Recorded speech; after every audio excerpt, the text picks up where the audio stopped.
Strategic planning. You're going to have to do more planning. You didn't used to do much planning. You didn't used to have to do much planning.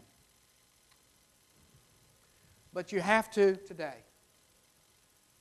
I learned the value in the early 90s. We were considering going public, and I went and visited like 5 other recyclers, and we determined that we couldn't go public because the accounting methods were so disparate for the valuation of inventory. But I hired Arthur Andersen. Of course, they're out of business now. But they put all our stuff, all our accounting in order so that we could, when we got ready to sell or go public or whatever we could. I've had some number of SBA loans. I helped 6 people get SBA loans last year, mostly for startups, which are very hard to do today. Bank loans. I paid for one of the acquisitions with stock and private stock offerings.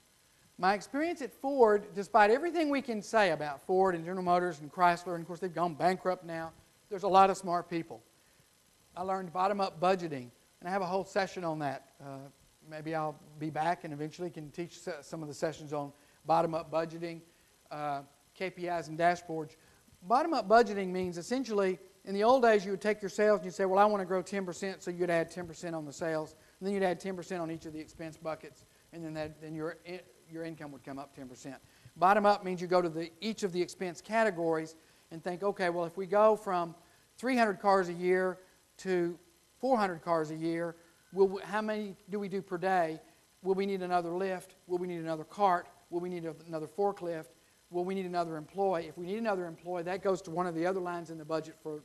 So it's not just everything times a percentage. And it's very eye-opening, the whole bottom-up budgeting process.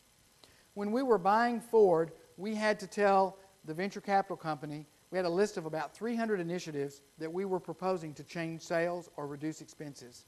And we had to predict, like, okay, we're going to sell airbags. Well, that sounds good, because Ford didn't sell airbags. The venture capital company said, okay, how many airbags? How many more will you sell in every single month? What will be the cost? How will it affect the budget? And then we want to see that projection for 3 years. And that was one of 300 lines. And somebody was accountable for it. And when you start making people accountable and thinking about the things like that, it's called a bridge from where you're at to where you're going to get. What are you going to change? You can't just wave your arms in the air and hope that sales will go up or expenses will come down.